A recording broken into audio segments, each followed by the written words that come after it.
কারো হাত ভেঙেছে, কারো পা, কারো আবার শরীরে অন্যান্য অংশে জখম। তারা সবাই আহত হয়েছেন ভূমিকম্পে। জাতীয় অর্থোপেডিক হাসপাতাল ও পুনর্বাসন প্রতিষ্ঠান নিটোরে সেই সংখ্যা শতাধিক। এর মধ্যে অনেকের অবস্থায় গুরুতর।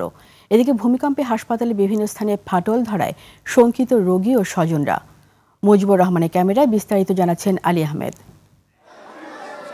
নায়াসিনামাইড ও স্যালিসাইলিক সমৃদ্ধ লিলি ফেস ওয়াশ যা ফেসের ডেড স্কিন সেল দূর করে দেয় দ্বিগুণ ফাস্টার ব্রাইটেনিং।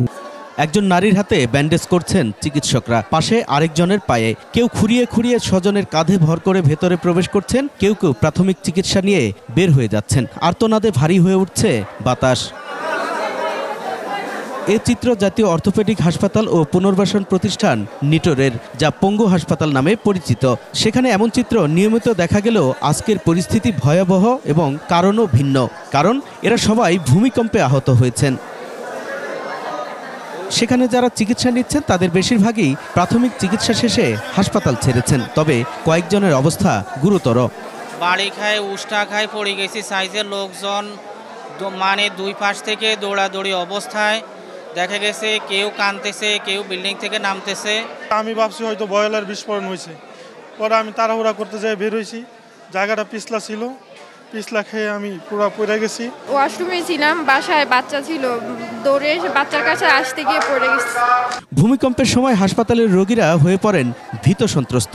এর মধ্যে হাসপাতাল ভবনের কয়েক জায়গায় ফাটল ধরায় শঙ্কিত অনেকেই। গ্যাসের যে লাইনের ইগুলো আছে না, গ্রিল দিয়ে, ওগুলো সহ ছুটে পড়তেছিল। দ্রুত ওয়ার্ডের ভিতরে ঢুকে যায়। আমার রোগী আছে, আমার মা রোগী।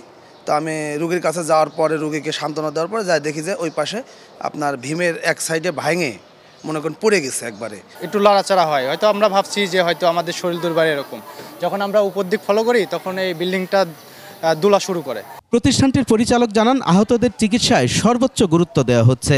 ভবনের ফাটল নিয়ে কথা বলেছেন গণপূর্তের সাথে। প্রায় 58 জন রোগী এখন পর্যন্ত হাত পা, কারো হাত পা ভাঙা বা ছোটোখাটো আঘাত এই ধরনের এসেছে। দুই জায়গায় একটু ফাটল হয়েছে, এটা আমিও দেখেছি। ইনশাল্লাহ আতঙ্কগ্রস্ত হওয়ার মতো এমন কিছু নয়। আলী আহমেদ, 21 টেলিভিশন, ঢাকা।